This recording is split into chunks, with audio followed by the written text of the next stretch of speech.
Гулрыбчский район сельскохозяйственный, расположенный в восточной части республики. По своей территории он уступает лишь Ачамчирскому. Благоустройство и комфорт жителей района – одна из приоритетных задач, и новая техника приобретена с целью решения конкретных вопросов. У нас появилась острая нехватка в покупке второго экскаватора, потому что, когда мы оказываем помощь, другие работы мы не успевали делать. И для этого мы написали письмо на имя главы Гулрыбчского района Харазия Саида Геннадьевича о том, что просим вас приобрести один экскаватор, что, безусловно, он сразу отправил нам средства для того, чтобы мы смогли приобрести второй. И вот сейчас он подходит под подготовку и в скором времени также будет уже эксплуатироваться на нужды района. Помимо экскаватора-погрузчика было необходимо закупить еще перекачивающие глубинные насосы. Уже ведутся работы по их установке на головную станцию Дзагута.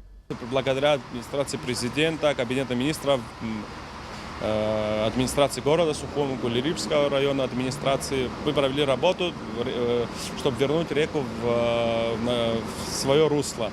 И у нас это получилось. Но за этот период почва, где установлены насосные станции, она подсохла. Также мы там же сами провели еще некоторые работы, но не хватало того дебита воды для того, чтобы бесперебойно подавать воду в Гулрыбчский район.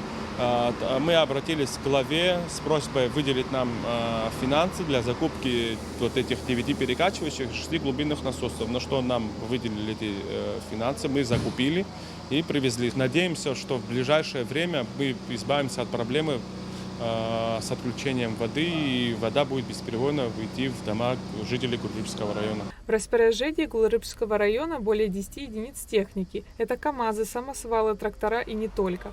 Как отметил Тимур Начкебия, это не последний закуп необходимой техники. А также у нас на будущее запланирована покупка гусеничного экскаватора для того, чтобы мы могли проводить работы на реках, чтобы мы молниеносно могли сразу реагировать на те или иные вызовы на реках и также оказывать помощь гусеничным экскаваторам.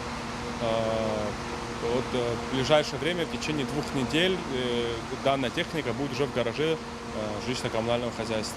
Администрация Гулрыбчского района старается поддерживать крестьян и сельхозпроизводителей, а с новой техникой возможностей станет еще больше.